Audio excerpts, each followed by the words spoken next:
Salut amis moi. Dans ce numéro 129 de notre rubrique Ma Bible, mon trésor, nous allons introduire la question de la foi chrétienne selon l'Épître aux Hébreux, chapitre 11, verset 1er. Chapitre 11 dans le livre ça, c'est un chapitre tout à fait spécial. D'ailleurs, il y aurait le chapitre de la foi de la Bible ou le chapitre des héros de la foi. Dans ce chapitre, l'auteur de l'Épître aux Hébreux semble indiquer un point commun entre les croyants de l'Ancien Testament et ceux du Nouveau Testament. Qui ça qui kemben connecté avec bon Dieu et avec le monde spirituel? La réponse est la foi. Au chapitre 10, verset 38, nous lisons « Mon juste vivra par la foi ». Alors, il est important et urgent pour chercher à connaître c'est quoi la foi. La foi est une ferme assurance des choses qu'on espère, une démonstration de celles qu'on ne voit pas.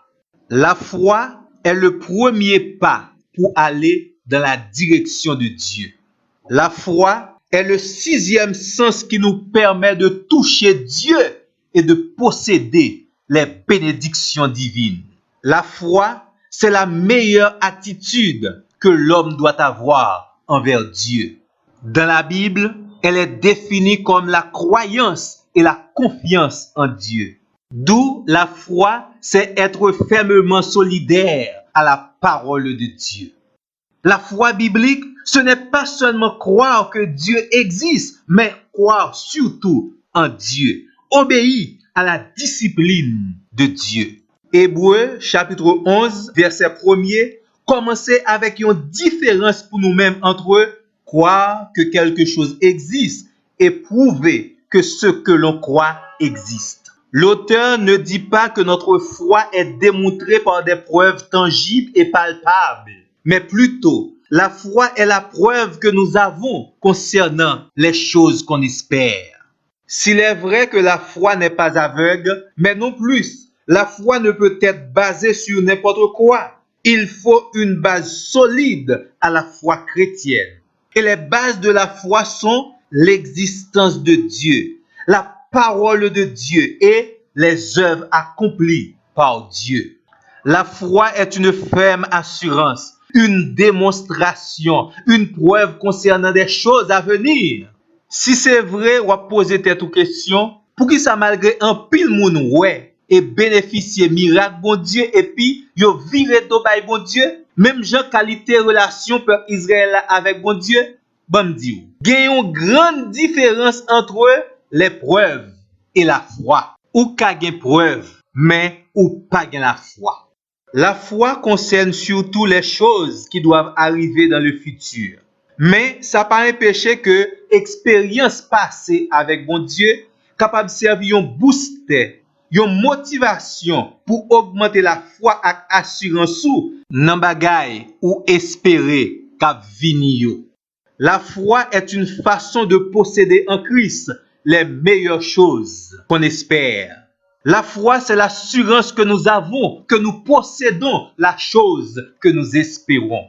La foi est un regard spirituel et non charnel dans la direction de Dieu. La foi voit ce que les yeux charnels ne voient pas. La foi nous transporte dans le monde spirituel de Dieu, qui est le monde réel, pour entrer en possession des choses que nous devons matérialiser dans le monde physique. La foi, c'est croire que Dieu accomplira certainement ce qu'il dit. Tenez bien, la foi biblique, ce n'est pas croire que Dieu accomplira ce que les autres disent ou ce que nous croyons ou imaginons. Non, mais ce que Dieu déclare, ce que Dieu dit. Et c'est pour cela, le meilleur modèle de foi pour le chrétien, c'est Jésus-Christ. C'est Jésus qui, dans un acte de confiance totale en Dieu, a offert en offrande sa propre vie afin que Dieu nous sauve parfaitement sous la base de ce sacrifice expiatoire. La foi, c'est qualité attachement que vous gagnez avec Jésus-Christ et qui fortifié pour capable suivre lui dans sa mort et dans sa résurrection. Et c'est ça qui fait que la foi lit plus que toute qualité belle phrase ou bien belle parole qu'on t'a prononcée. La foi, c'est surtout une démonstration, une attitude, une manière de vivre, un comportement, une prise de position guidée par la parole de Dieu. La foi en Dieu est la preuve que nous appartenons à Dieu. Merci et à la prochaine.